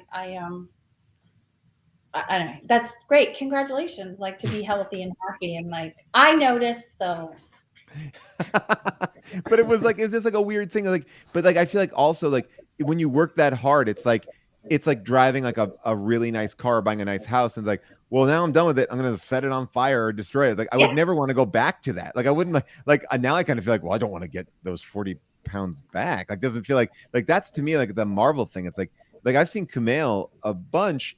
And it looks like he is committed to being like, now I'm going to be this way for the rest of my life. And good on you. I think that's the way to go. Yeah. But then you have to keep the problem with like anytime I like get into shape, I immediately fall out of it because then I'm like, I feel great. I'm done. And then it's just like, well, you can't eat 9 burritos and have a bunch of margaritas and still stay. No, I want those things too. I know that's my problem is that like if I didn't drink any margaritas or beer or like then I would probably be in great shape, but I like to party. I like to party. I feel like I'm out of a roaming bacchanal, and that's my problem. I could get rid of it, but not today. Like not today. Not today. There's always a reason not to start. And by the way, like I mean, I'm not saying I abide by anything major, and I'll eat whatever I want to eat. But but it's like, well, I mean, when cutting out drinking or all those things or just like dessert, I can't cut out dessert. Yeah. Come on. That's weird. I don't do like terrible stuff. I don't like go crazy, but booze. Well, you got to have some sort of indulgence. I mean, unless your indulgence is beheading, your neighbor's pets or something. You know, like there's got to be something. That's my jam. That's my whole problem is that I'm always like sneaking into my neighbors' yards and cutting their cats' heads off. Yeah. Either that was my like in the back door way of saying you got to stop it. All right, should we do one more CBS show? One more CBS show for you. All right. This show is about a professional bowler named Tom Smallwood, who's a big fish in a pond that no one cares about. The show, Smallwood. Is Smallwood a new CBS show? Wait, I have some questions about this one. Yeah, sure. I don't know about this. What do you mean he's a big fish in a pond that no one cares about? Are you saying he's a big fish? He's a big deal, like bowler. I guess what I'm saying is, he's a professional bowler, but who cares? Okay, I mean, would that be like if you like, would you recognize a professional bowler? I guess what I'm saying in that. You or CBS? CBS. Okay. CBS did recognize that this fish was in a pond everyone cared about because it is in fact a television show starring, I believe, Pete Holmes. You are right. What? You are right. I thought I was going to get you with that one. This actually has a great cast. For sure. Why didn't Pete talk about it? We had Pete on last week and he didn't even mention this, did he? Didn't even mention this show. I didn't even know that this is like that he was on a big show with a great cast. I'm actually very excited to see it, but I was trying to sell it to you to see if I could trick you one more time. You really sold that, Paul. I auditioned for that show. You did? Did you get it? I'm actually. It takes 7 hours of makeup, and the reason why Pete didn't bring it up is because they decided I would look better if I looked like Pete Holmes. Did you audition in person or at your house? Did you like put yourself on tape? Yeah. At my house. I don't think I haven't either. Did you bring a bowling ball? Did you have a bowling ball with you? No, that's probably why I didn't get it. When I first moved to LA, one of the first things I ever did, one of the first jobs I ever had in LA, I did this very small bowling comedy, and I am not a good bowler. And they're like, "Oh, well, you're supposed to be like the champion," you know. And they were like, "Oh, it doesn't matter, you know. We'll get like a really good bowler to come in." But I wanted to do it, and I just couldn't do it. Like when the camera was on me and I needed to like bowl a strike, I could not do it at all. It was so frustrating. Oh, no. So they had to get some like pro bowler to come in, and then they'd cut to that guy's ball, and they'd be like, and then it looks like I did it, and I'd be like, "Ha ha!" But anyway, great story about bowling. I love it. I'm going to tell it as if it's my own. I'm a terrible bowler, and I can't imagine even bowling again. You know, you're eating and snacking in public and sticking your fingers into those things, and then eating and snacking, breathing on people. I can't imagine doing it anytime soon. I don't think it exists. Tonight, can I ask you a question? I'm going to a concert tonight. Should I be worried? Should I be scared? Is it outside or inside? Inside. You're going to an inside concert? Is that a bad thing? I'm in a special section. I'm in a special section. Everyone has to be vaxxed. Are you in the COVID section? Masks. Oh, if everyone's masked and vaxxed, yeah, I think you're fine. Okay. If everyone's masked, I'm going to double mask. That's my goal, is double masking. Yeah. You have KN95s? Yes, I do. Okay. I think I'm not your doctor anymore because I was fired, but I went to see a movie inside. Everyone had to prove that they were vaccinated. Yeah. And afterwards, we went a small group to a bar, and there was nobody else. And I'm alive, but like, it's scary. Did you ask scary permission? I mean, that I know she didn't give me permission, but if you guys discussed it. Oh, wait. Did June give me permission to do it? Is that what you said? I'm sorry. No, I'm saying you discuss it with June. Like I did. Yes, she knows what I'm doing. It has been she's fine with it. We get tested a lot here. I've already been tested twice this week for other, because of other things, of obligations. But I feel like if I'm wearing a mask indoors and I'm going to make a commitment to not drinking or anything like that. I'm just going to be like, I'm there, mask on, done deal. And you follow your gut. Right. Yeah. And I'm in a section. I'm in a special section, like a backstage section. The rule is if everyone is vaxxed and masked, then you're fine. I think. Okay. Yeah. I think. What band are you going to see? I'm gonna go see the Foo Fighters. The Foo Fighters, which is a band that I've always wanted to see, and I bought a ticket for them, and then they canceled because of COVID, like just a couple weeks ago. When it was in the time where everyone was having a good time, like, hey, COVID's over, and one of their band members got COVID, and now they're back, and it was kind of just announced like yesterday, hey, we're gonna do that show tonight. So so did you guys hear about? Yeah, Go have ahead. fun. I want to hear about. Did you hear about the baby, the Nirvana baby, who's now an adult? What do you think about this? I have an opinion about this. I mean, and I don't know all of the details, but so what? Now he's suing the estate of Kurt Cobain because and saying that was child pornography. I mean, my personal opinion is a naked baby is not child pornography. That is a naked baby in a swimming pool. It is lovely and delightful. 100% of the universe thought that was great. And he thought it was great up until this year, I bet. Like, I bet you, I heard someone on the radio talking about this, and then they said, oh, you know what? We interviewed that guy about 3 years ago. We should go back and listen to that. And so they're going to go back and find this interview. But like, I want to hear what his take on it was a few years ago, because my hunch is this is, and I don't know the guy at all, you know, but my hunch is that this is like an opportunistic thing, right? Like, I mean, he's just a baby. I mean, he said like, oh, they didn't get my parents' permission, blah, blah, blah. But like, he's had 35 years or whatever to make a stink about this, and he's been fine with it. I mean, I don't know. I just think it, like, I don't know. I'm weird. I have so many like conflicting opinions about it. I'm like, what? That's not. And then I thought, well, this is honestly what I thought. What would Courtney Love think? And then, you know, like I thought, oh shit. Somebody just told me this recently for sensitivity training. If somebody tells you they're upset about something, my reaction shouldn't be, I didn't mean it that way. My reaction would be like, I'm sorry, I'm learning. Yeah, so, I know. And then changing here. But like, it is a shock because I saw him as a baby and I didn't think of him as sexualized at all. I wonder if he was traumatized and putting on the thing. And so I was like, I chose to come out publicly on your show and bring it up because I don't have a fully formed opinion. So I thought. Well, a lot of people are saying like he tattooed Nevermind on his chest. He's done a lot of things to be a part of this culture. But I'm sure that at a certain point too, it's like a lot of people have made money off of that image.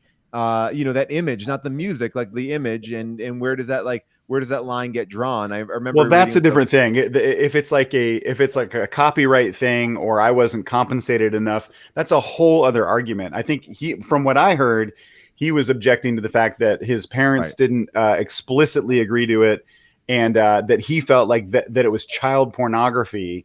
But you know, I would also argue, and again, I have not been in that position. My Baby Dick was not on the, you know, greatest album of all time, but I think that that I completely lost my train of thought. I was on such a great rant there. I almost nailed it. Always has me do a detour too.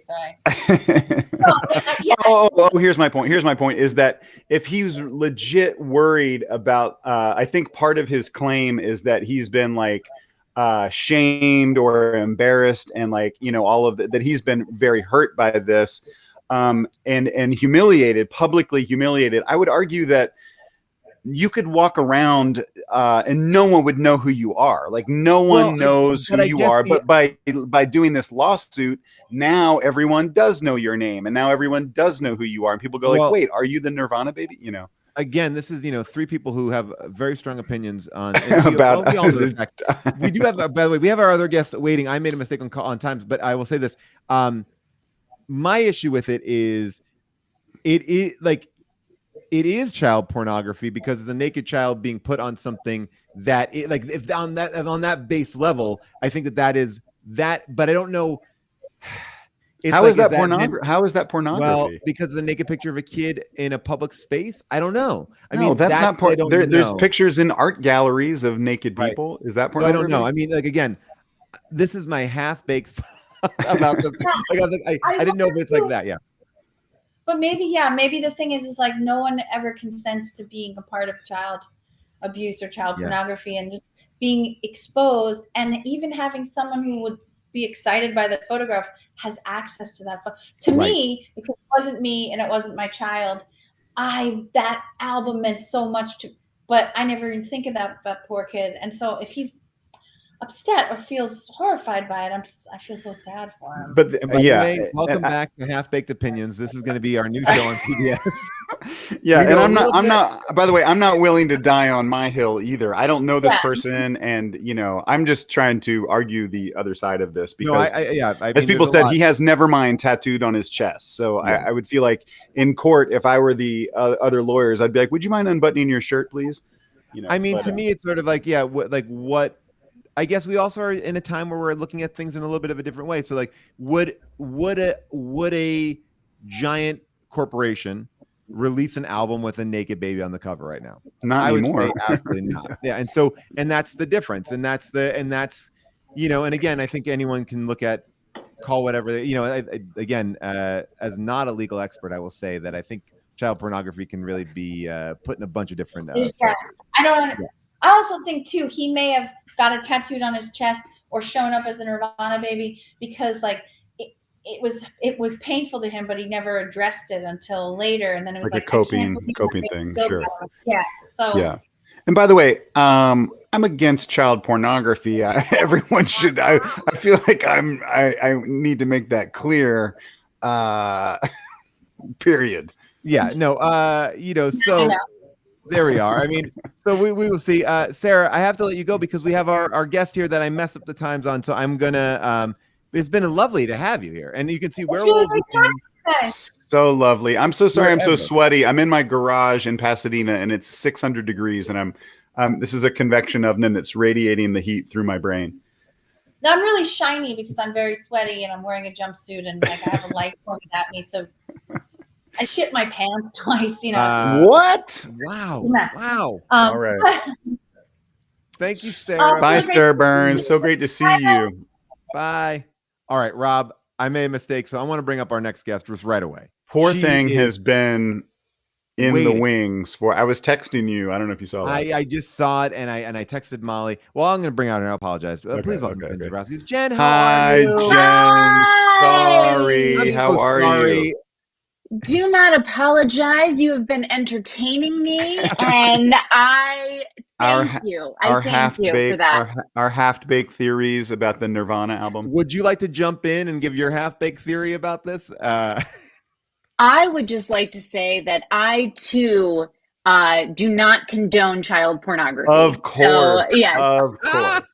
Wait, I'm glad that you... And that's one of the coolest things about this show is pretty much, I would say 97% of our guests are not into child pornography. 3% are definitely 3% of our guests. 3%. Yeah. And then we've done the show for a long time. So that's a very low percentage. I mean, that's pretty good. Are we looking at, is this your house that you are in, or is this is this a green screen? That's my question. No, this is my house. That's such a cool angle and such a cool shot. And I used to use a green screen effect that looked similar to with like stairs. Yeah, it's so funny. Maybe I was using your house. Well, here's a fun fact about this house is that so I rent this house, my husband and I, and our landlady is Joni Mitchell. I live in Joni Mitchell's Laurel Canyon house, which is crazy. Awesome. That is so cool. Do you have to deal with her like if a faucet is broken? Will she come by with a tool belt on? And well, what's really funny is that she has a whole crew that she's worked with forever. And so her handyman is our handyman, and her plumber, Alan, is like my best friend. And I love him, and I'm very invested in all of these relationships. It's like a fake show like that you guys were talking about. But it's our reality. We're kind of, it's weird. Joni Mitchell's my landlady. But we've lived here for 10 years now, but this is where she wrote Ladies of the Canyon and Blue, and our house was written about. This is it. This is the house. That's crazy.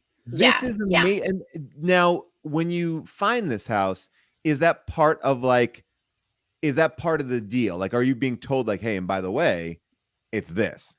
Well, I became friends with my next door neighbor just in normal life, and she was like, "Are you and your boyfriend gonna move in together? What's the deal?" And I was like, "I think so. Like, I think we're gonna do that." And she was like, "Listen, the house next door is empty. It's been empty for a year. Joni Mitchell owns it, and I want to know the people moving next door. Like, you guys should be the ones to move in." So then my boyfriend at the time, now husband, and I came to the house, and we started, my ex-boyfriend, we broke into the house like a bunch of times, and like through a window, and we would just hang out in the house, and we were like, we have to live here. And so we wrote a love letter to the house, and it got to Joni, but we didn't know that at the time. And we were like, the letter's gone from the mailbox, but we don't know if anyone got it. And I asked a friend, a family member, I called them, they're a lawyer. And I was like, how do I do this? Like, how do I find Joni Mitchell? And they were like, call her business manager. Give me 5 minutes. And I cold called Joni's business manager, and I told her the story, and they're like, oh, she got your letter, and she thinks that the people who are supposed to live there will find the house. And because she's been renting it since the early 70s, she only lived here, I think, for a handful of years. The most productive years, or some of the most creatively productive years. Fruitful. Yeah, for sure. And so, so then we got our blessing, and we moved in, and That is a crazy story. That is so cool. Are there any? And I got a cool neighborhood because Ron Perlman used to live across the street from me, and when I first saw this house, he almost hit me, and he gave me the finger. So like at that point, dude, did I tell you I live in Pasadena, and I live down the street from David Lee Roth, and I hope people don't try to find me, but last week, did I tell this story on this show, Scheer? Last week, this kid was like driving around. He was like 17 or something, and he stopped, and he got out of his car, and he goes, I was putting up, I just taken down this bounce house in our front yard for my daughter, and I was like rolling it up. And he goes, excuse me, sir, can I ask, does David Lee Roth live around here? And, I don't know if I want to like tell people exactly where he lives or whatever, but I was like, yeah, he lives, he lives on the street, somewhere up there, blah, blah. I was being kind of vague. And the kid goes, well, I drove down from Sacramento, and I'm only 17, but I'm a huge rock fan. I'm really into rock music, and I feel like I was born at the wrong time. And meanwhile, I'm just like sweating, trying to put up this thing. And I was like, okay, cool, man. Well, yeah, he lives up at the top of the street. There's a big gate. You can't see anything, blah, blah, blah. And he goes, okay. And then he goes, are you a very famous actor? And I go, which I am not. And I go, no, I'm not very famous. I go, I do some comedy stuff. He goes, yeah, were you in Baywatch? And I go, yeah, I was in, it's not my proudest thing. Baywatch. Yeah. And he goes, yeah. Were you the police chief? And I go, yeah. And he goes, okay. And he just drove away. It was the weirdest interaction of like, IMDb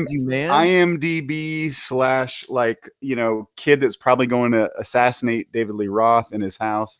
By the way, though, that's like, there's something really funny about being like a rock fan and looking for David Lee Roth. It's like so generic, but it also is endearing. It's like, like that is I love that. He's a big Baywatch fan, though, too. Yeah, I don't know. The Venn diagram of like Baywatch and Van Halen is not exactly, but anyway. Baywatch and just rock. But this is like also like, I'm always fascinated by like who lives. And like and near my house, like there were like where Walt Disney built houses for the animators that made Snow White, and they look like the dwarfs' cottages and stuff. And there's like a lot of like interesting stuff. And when I was looking around for houses, we both know Ed Helms, and I was looking at a place near Ed's house, and there was a little flyer, and it's like, some of the notable celebrities that live in this area are Ed Helms. And this is like, what a terrible way to sell a house. Like, you're selling out the neighborhood. Like, you might soon become friends with these people. But I do feel like it's such a big a selling point. I don't know. It's like a selling point for people to know. Well, I became kind of obsessed with the neighborhood of Toluca Lake right when I moved to Los Angeles. Yeah. I took a wrong turn. Yes. And I lived at the Oakwoods, and I took a wrong turn, and I was like, what is this magical suburban dreamscape? And so I would just go there and go on walks, and I have since I found that neighborhood all these years. And so then I kind of discovered all of the celebrities that lived there. And then sure enough, a couple years ago, my friend called me and she's like, Jen, because you talk about this on Instagram, my wife and we bought a house in Toluca Lake. And so I was like, this is great. But also I started going there and would post on Instagram where I was like, oh, here's Steve Carell's house, and here's so-and-so's house. And my friend called me and she was like, you've lived here for so long. You work in entertainment. You're telling people where these people live. And I was like, you know what? You're right. So sorry about that. I will not do that anymore. It is kind of fun to know, but it's like, yeah, if you're still a fan, you're a fan. We all are fans, right? I mean, at a certain point. I was still in my mind 22 as I was doing that, and it's like, no, you're not. You know better. Don't tell people where celebrities who are just like us, just trying to have a day, Look, did I slow down when I drove by Oprah's house in Santa Barbara? You bet your ass I did. I wanted to see inside those gates. I didn't. Come on, but but this is the thing. I mean, and by the way, you have this podcast that I love, in a way about this. Your podcast, which is We Need to Talk About Britney, which is on the Erios network here. You have a fandom of Britney that I really love, because it's not critical. It is just truly a love, a respect, a true genuine interest in her. And I feel like you were ahead of the curve in many ways. Thank you, I feel like there's a lot of talk about Britney right now. Obviously, the conservatorship is a big deal, and it's been coming to a head. But you were on this a long time ago. Long time ago. And it was this thing when I started doing the podcast. It was so Whitney Cummings came on my show, and right before we started recording, she's like, by the way, when you started doing this podcast and I saw it, I was like, real niche, Jen, you're doing this just for yourself and no one else. And it was true. I always ended up talking about Britney at parties and such, and also it was this thing where I loved her in high school and everyone else did. And then I went to college and she wasn't cool at my college. Right. And so it became a part of my identity of how they were like that Britney Spears girl. And then in later years, it's like, I still loved her, and she felt like a childhood friend. Like we would, ebb and flow. Like a couple years I wouldn't talk to her, and then we'd reconnect and it would be better than ever. And then I just wanted to talk to her, because also I went to all the concerts. Like they were filled with people. Like, where are all those people? I was like, they are out there. I want to find them and connect with them. And then all of this other stuff happened. And then the podcast, I was like, I wasn't prepared for this. I just wanted to talk about how much I loved her, and also about fan culture. Like I've just always been a fan. I love, and when I meet people, I get very excited about it. Like I still do, like all these years living here and working here, and it's just still fun. It's still exciting. And I love that people are like, I love fan culture. Yeah. I love it. Well, I was gonna say, I just want the latest update on what's going on. Like, can you break that down a little bit, just for people that I know that she's that she is, her dad stepped away from the conservatorship, right? Is that correct? Well, or a judge forced him to. It's kind of correct. What he has said is that he's willing to step down when the time is right. And so when will that be? We don't know, but she has, she'll be back in court at the end of September, and she wanted to move that date up, and the judge denied that for whatever reason. We don't know. So we'll see. So I want to even bring Rob back like a couple steps, because I have a couple questions too. So this idea of like this Free Britney movement started in what, like maybe the last, I mean, it really picked up steam in the last like 8 to 10 months, right? Or like, well, when the documentary, the documentary, but it had been going on before there. People had known that she had been like caught like in this little caught in this really weird trap. Like we don't know what's going on. She's very private. Like what? But why is she being held against her will? Not like my wife June, who is very healthy and happy, and even though no one's seen her. We got to bring Jen up to speed on that. We have not seen June in weeks, Jen, and I do see the children. I can see one child there, but I don't see his mother. I haven't seen her, so I'm just wondering. That's a whole other broadcast. Okay. Well, we need to make sure that we know where June is, because she is an icon that this world deserves to have. So show Jen the T-shirt, Paul. Show her the T-shirt. Let me see if I can get that ready. But I'll get it ready in a second. I'll pull it up. But so this idea that this Free Britney movement started, and this documentary kind of showed this really oppressive way that the way that she's kind of treated, like almost. And again, correct me if I'm wrong, Jen. Like almost like a piece of like cattle or something. It's like she goes where they tell her to go. She has to perform what she doesn't really have any control over her own life. And then it came to a head. She had this very emotional testimony in court where it was really gut wrenching to hear that she's not allowed to have a kid. She's not allowed to live her life. And I feel like she finally was able to come out of this shell to what you were just describing there. But I'm kind of really blown away by what's been going on her Instagram, because her Instagram has been like coded, right? Or that's what people used to think. Like she was posting things, but not really saying things, but it was going up. But now, what do you make of these latest Instagrams? Because I feel like there's a whole new thing going on, and I can't quite figure out this new thing. What are the latest ones? Okay. I got some pictures. Okay, great. Yeah, I would say that Britney is, listen, she's a woman who's on a journey, and I have decided to, I can't, well, okay, Paul, you worked with her boyfriend, right? I did indeed. I worked with Sam, and he is a lovely dude, very funny, super talented, great guy. Yeah.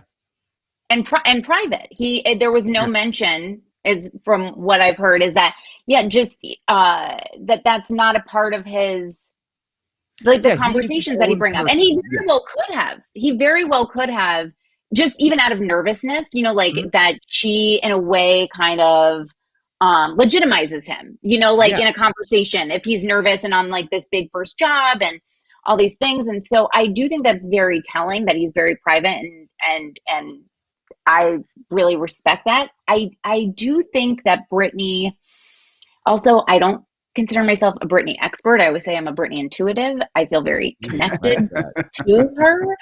And I think that right now that Britney is exploring having some more control over her voice for the first time in a very long time. And that is going to be a bumpy ride, because if you haven't been able to share how you've been feeling for 13 years, and then especially over the last year and a half, being put on lithium against her will, things being ripped, taken away from her, being forced to be on birth control, all of these things, I think it's going to be a bumpy ride. I think it's going to be a little manic. I think and let her have it, let her have it. Yeah. Yeah. And I think there's something very empowering about it. And also, I think it's always the downfall of social media too, because it's sort of like the way it can immediately, especially with somebody like Britney, get out and explode. I'm the idiot in this conversation. Sorry. Was she not on social media before, and now she is, and it's and she's posting things that have come off the wrong way? She has been on social media, but she is saying more and specifically talking about her conservatorship for the first time. Okay. Which is new, which is very new. I think there was a lot of people that were saying she didn't like the Free Britney movement. She was free. She didn't want anyone to talk about this. And I think what we found out, the collective we, is that, she did. And this is something she was very upset about and felt like she was in this prison and people were like, get her out, and she could hear it. And now she's able to actually communicate a little bit more, where I think, at least in my following of Britney before this, it was very benign social media. It's like, here's a picture, here's maybe an emoji. It wasn't, now we're talking paragraphs of text and a lot of stuff. Yes. Going on. Yeah. Yes. It's now the floodgates are open and we're off to the races. Yeah. I mean, how does that feel for you? I mean, because this is like a lot of new, like as a fan, and obviously I think I don't want to put words in your mouth. Are you protective of her to a certain degree too? Like on this level of seeing how people are treating her or talking about her? Oh, I so am. There's a part of me that genuinely cares about Britney. The other piece of this is the fan culture of loving Britney. It's kind of like the mob and like the five families coming together, or it's like a family of origin. Like we've got like a creepy uncle, we've got an overprotective sister. So there's also all the conversations that take place amongst the fans. So there are people who I wasn't so on board with the Free Britney movement at the very beginning. So like 2 years ago, where it was a little bit like, yes, she's in this conservatorship. I think her dad should not be in charge of it, but we don't know what's going on with her. And there are still like medical records that are sealed, and we don't know what's in those. And it's also like, you don't want to talk about someone's mental health or like what's in sealed records and decide, like, be the judge and jury. I do think though, now that we know so much more about her dad and what he was doing, and on top of that, she has been making so much money in the present. And it's like, I went and saw her in Vegas. If she can make it to work every day and put on a show, it's like, let her buy as many angel oil paintings that she wants. Like, let her spend her money. For sure. Can you walk me back, like, just historically, like, just because I don't remember from the documentary. I mean, I watched the documentary, but I don't remember, like, what was how did it come about? Because conservatorships are so rare. Like, that is like, isn't that for like old people that are like have, dementia or Alzheimer's or something, and they cannot make decisions for themselves? But for a person that is functioning, I mean, even with like mental illness, and I'm not saying that she's mentally ill, but like, even if you've had some ups and downs, like, that doesn't require that you need a legal guardian to make all of your decisions for you, and you have no autonomy. Like, what fucking judge did that? Like, that seems so rare. And it seems like this was like a Louisiana judge that this dad knew. And I mean, I'm conspiracy theorizing here, but it happened in Los Angeles. And at the time now it's pretty much known, not totally confirmed, that she was probably experiencing postpartum depression. She had 2 children under the age of 2. Her boys are super close in age, and she or under the age of 3, I think, at the time. But she was partying and she got involved with this guy. It really just it comes down to there was this guy named Sam Lufty, and he's also tried to put Courtney Love in a conservatorship. Yeah. So bringing it all together, he's an interesting character, and I'm sure he knows if anyone says his name. So I'm sure like somehow you'll receive some sort of message within the next 30 seconds from him. But he just got involved with Britney, and he's been accused of crushing up drugs and putting it in her cereal. And she was not in her right mind. And they hospitalized her. She was put on a 5150 hold, which is very hard to do. And then she was put on a second one, and there's a lot more information. Ronan Farrow did a great story about the timeline leading up to it, but essentially, and some fans would get very upset with me, but it did seem like the family reached a point where they were like, what do we do to help her? This is out of control. Right. And the unfortunate piece is that her mom said, let the dad just be in charge, because this is going to be over in a couple of months, and I would just rather her be upset at him and not at me. And no one knew that it was kind of like he's like a Marvel villain. And so you see like a frustrated person who has, had a bad life. And then all of a sudden, like something breaks in the lab and he like gains his superpower. And the second the judge said yes to this conservatorship, he is known for saying in that moment, they were like, all right, what are we going to do about Britney? And he was like, you need to understand something. I am Britney Spears, like a total like, and then it was like a total villain moment. And now she's been in this for 13 years. So sidebar, I would pay to see him perform. Just total sidebar. I'm interested. I do want to say something. I want to admit to something that I felt and I thought I was right about for a very long time. That I always thought it was her sister who was her conservator. And when I say Jamie, because her sister is Jamie Lynn Spears, and I always heard Jamie Spears. And I was like, wow, her sister really, really messing this up. I did not realize that her dad was also named Jamie. And when I watched that documentary, it was a whole eye-opening experience for me. Well, I gotta say, Scheer, like after I watched that documentary, I did feel personally bad because thinking way back to like when we first started out on shows like Best Week Ever and stuff like that, I would go in there and totally make fun of whatever celebrity they wanted. There was always sort of like, hey, we're doing a segment about this.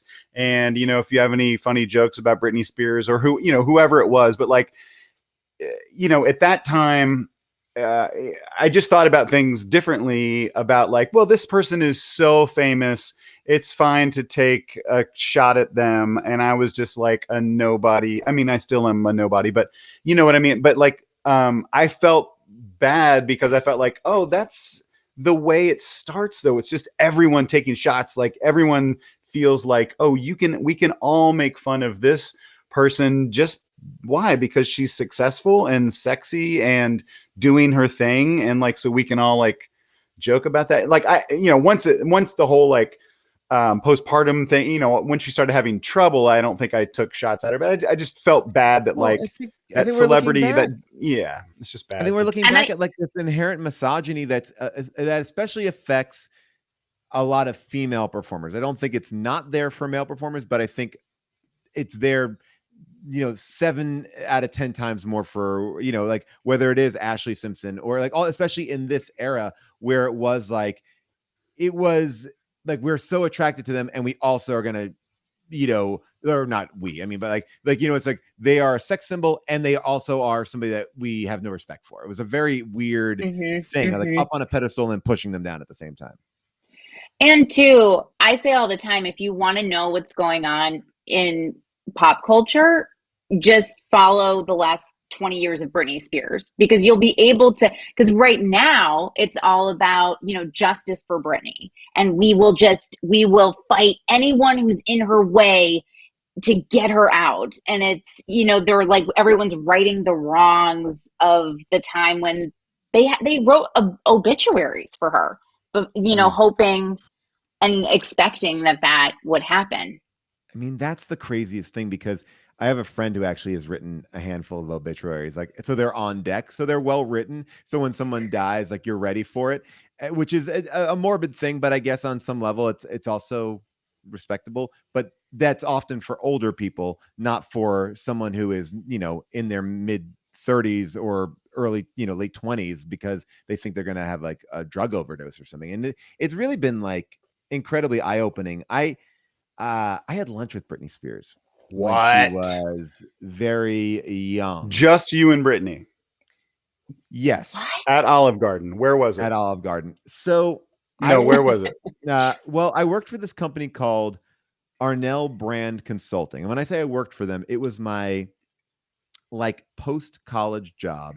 I worked in the accounting department. What And are so you even talking about? I Oh, have never heard yeah. any of this. Yeah, I mean, this is a crazy Why are story. we 30 minutes into this discussion and you drop this nuclear bomb? Well, okay, so this is what kind of happened, and it's a longer story that I will compact and say that Arnell Brand Consulting was a brand consulting agency. So they would be like, oh, you represent Ray-Bans. Why don't we put Ray-Bans in the new Austin Powers movie? Like, or, you know, and one of their clients was Tommy Hilfiger. And this is at the time, this is early Britney. This is like, you know, Hit Me Baby One More Time, Tommy Hilfiger, like the end of Tommy Hilfiger, the beginning of, or I don't remember exactly because now my memory is merged. All I'm going to say is I didn't know it was like, it wasn't like a big deal. It was like, oh, there's a model over there. She's doing this ad campaign. She's young. You're young. We're on a lunch break. Would you go over and like, was this a turkey date sandwich with her? No, it was just sort of you like dated Britney Spears. I dated Britney Spears, a brief moment, but it was this kind of like an odd, like not even like an.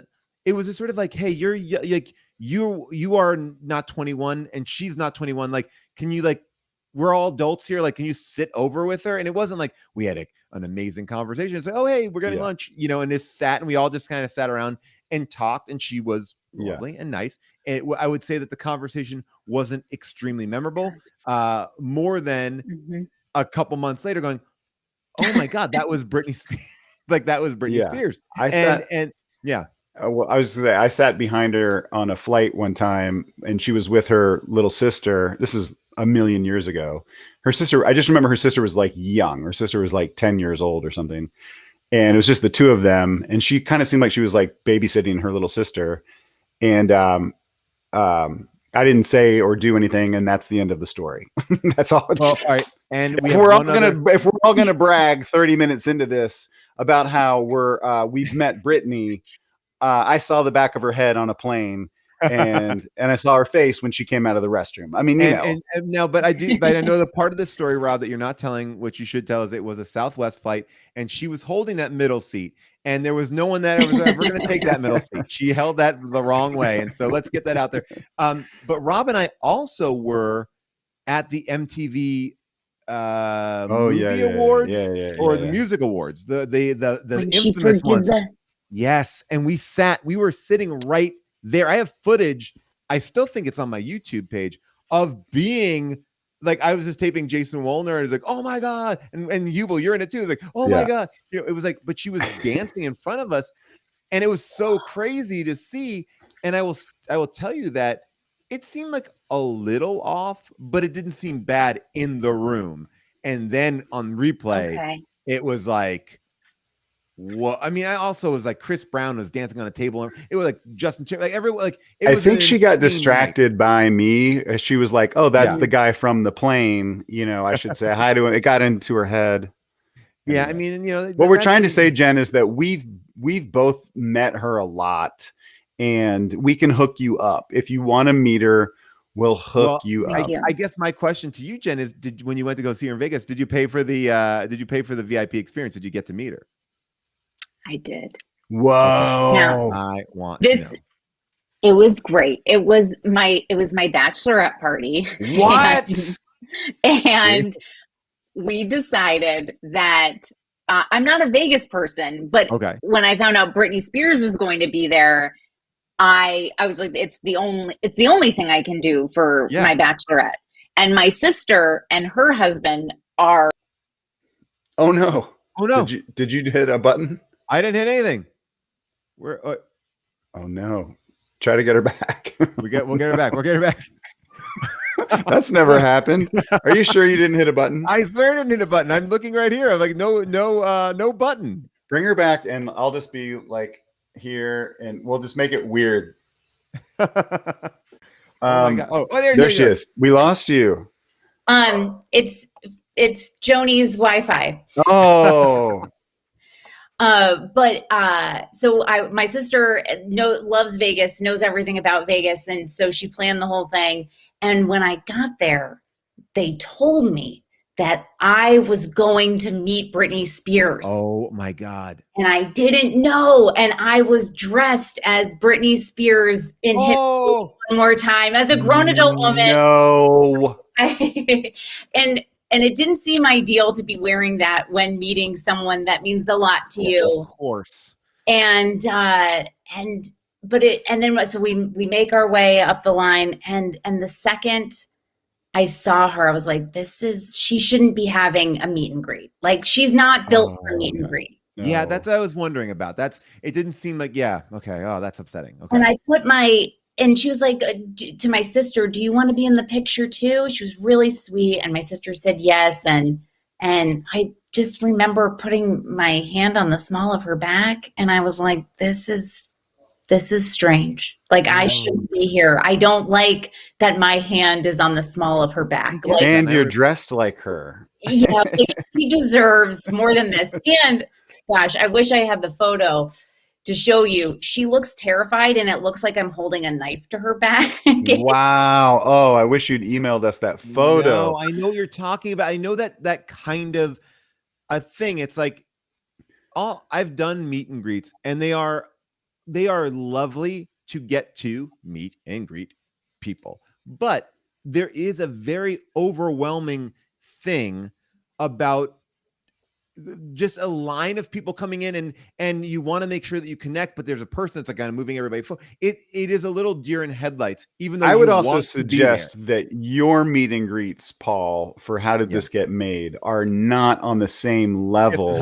I call them a kiss Britney. and hug. I decide kiss and hug. No, but, I'm just saying. Like, no, I know what you're saying. I know what you're saying. But I will say that, like, people probably, most people, if they're going to pay that money and they meet it, they're like super fans, and they're going to be emotional. They're going to be nervous. They're going to cry. They're going to scream.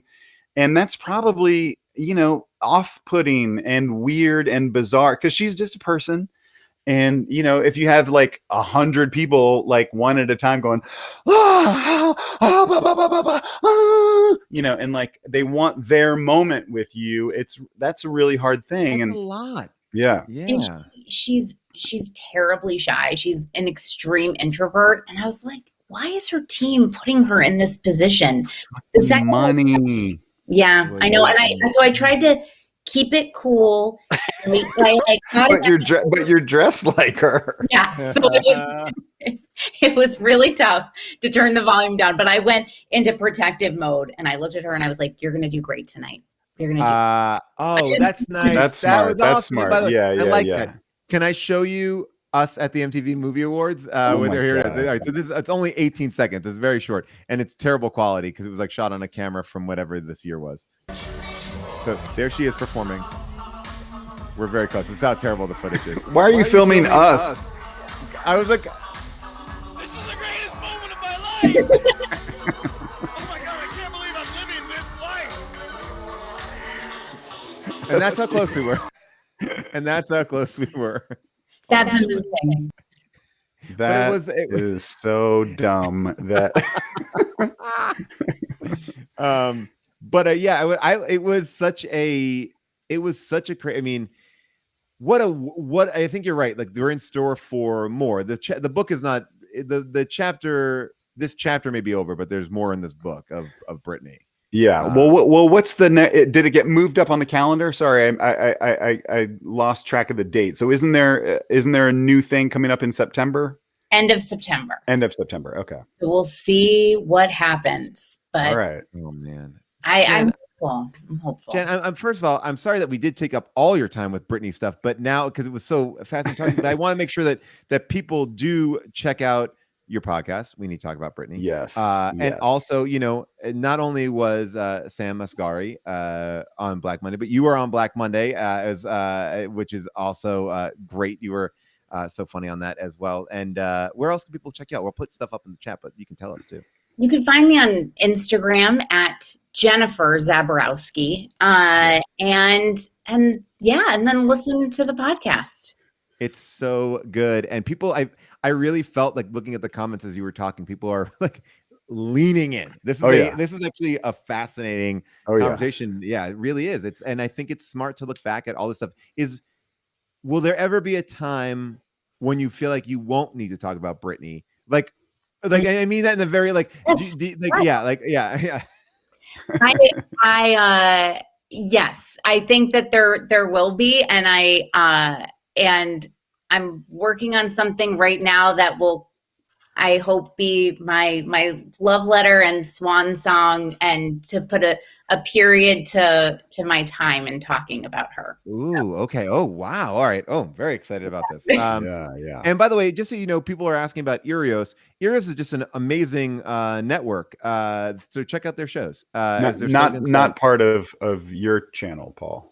No, I think it's affiliated in some very loose way, but it this is completely. I think, right? Am I right or wrong with that? I think. Is it connected to Earwolf or no? We don't know. I don't know if it is, but it's Earios is amazing. It's founded by Priyanka Matu and Amanda Lund and Maria Blasucci, and who are just such funny, amazing writers, producers, performers. And I'm so happy to be a part of Earios. Yes. They're amazing. They are awesome. So thank you, Jen. And so sorry to keep you waiting. I feel so terrible about that. I'm so sorry that I'm so sweaty too. I'm the sweatiest person on this show. I'm in my garage in Pasadena and it's so hot here. I can't even tell you. Be acting like a bunch of ladies apologizing. We gotta stop. No more apologizing for anyone. Yeah. Well, tell Joni Mitchell hello. Yes. We'll do. Thanks so much for having me, you guys. Thanks so much. Bye-bye. See you later. Oh my gosh, what a great great show, Paul. Great show, Paul. But you know what, Rob? We've been having, obviously we've been having a great show. I mean, great things. Yeah. But you know what? Someone else has been having a really good show. Oh, check it out. What? Still going. You got to do some of yours. Okay, hold on. I'll get it. She is in her. She made her sub goal. And she's dressed up like Black Widow. Black Widow. And here we go. Let me get this guy off here. All right. Man, what does she do to go to the bathroom? Oh, here we go. Love to just make sure that when you go to the store, you get Justin's peanut butter with honey, because the kids like the honey peanut butter a little bit more than they like the regular one. Are you doing a woman telling her husband the shopping list, or is it a man telling?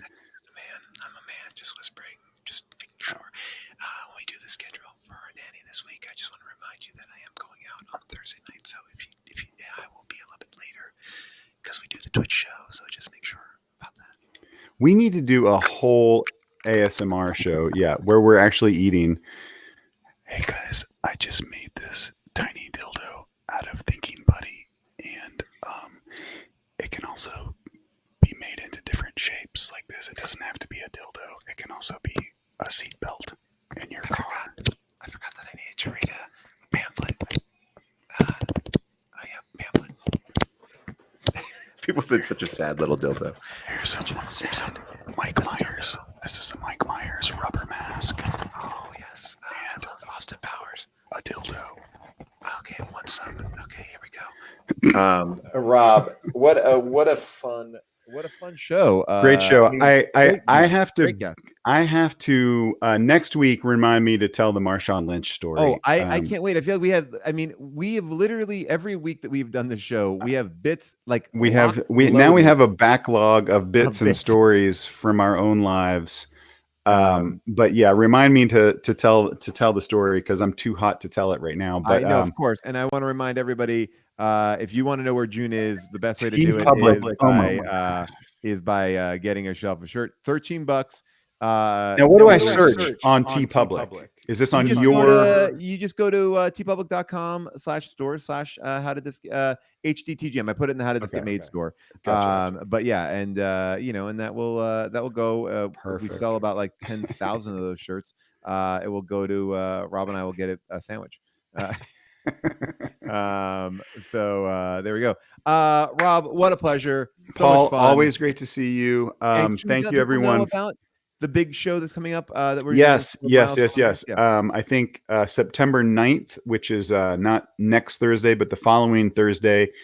Paul and I love this organization called Miles for Migrants, and you've probably seen how they've had a big viral moment lately because of their work to help all the refugees from Afghanistan get out of there. So Paul and I are going to try to do a fundraising show on this. We'll just do our normal show, but we'll put a link down here. If you have any, if you want to give them a couple bucks, that would be great. We're going to try to send them some money, Miles for Migrants. So that'll be on September 9th. We'll really book it. We'll maybe get some bigger guests. Yeah. We'll get all of our comedy pals to come on and help us out. And so that'll be in 2 weeks. One last thing. If you are in town in Los Angeles tomorrow, Friday night, our improv group, now called Dinosaur, formerly called Facebook, will be performing at Largo. Rob will not be there. I will not be there. The birth of your lovely wife. Yes, thank you. But we have a great show. Rob Riggle will be there. Owen Burke, Seth Morris, Mary Holland, Mary Holland. Phil Augusta Jackson, a bunch of great people. I'm forgetting a ton of them. I'm so jealous. You guys get to improvise in front of a live crowd. Oh, it's going to be great. So fun. And if, as far as safety concerns, everyone must show proof of vaccination and wear a mask the entire time. So it will be a safely done event. So come out and check us out over at Largo tomorrow if you are in LA. And I would say we would have a meet and greet afterwards, but I think that's not on the table. Only because we want to be careful with all these diseases. Rob, have fun at Foo Fighters and ask Dave Grohl. Ask Dave Grohl about the naked baby in the pool. Oh, perfect conversation starter. Say, hey, nice to meet you. Hey, I got a question. I'll tell you the one thing that he did that bummed me out. I met him at Howard Stern's birthday party, the after party. Howard Stern was not at the after party. I was at the actual event, and I was in a circle of people. I was feeling pretty good about myself.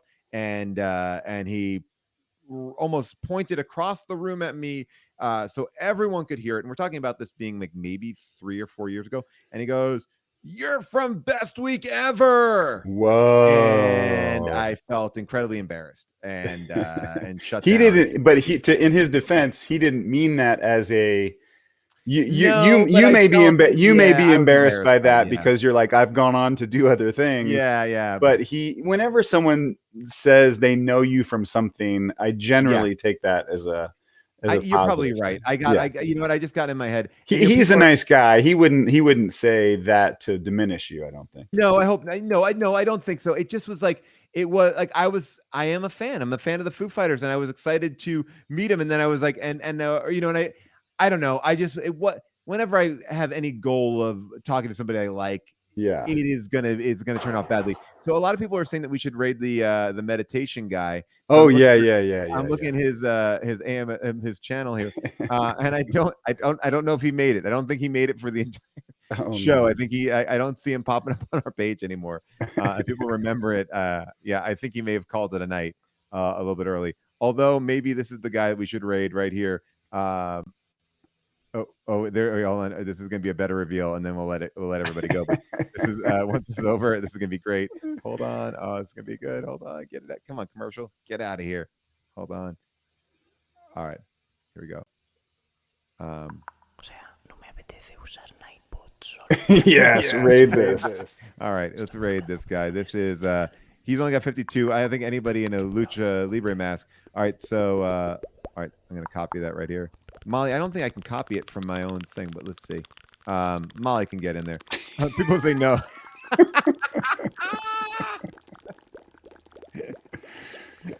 Molly doesn't have permission. All right, well, maybe you can go find it yourself. All right, everybody, have a great night. See you guys. Bye.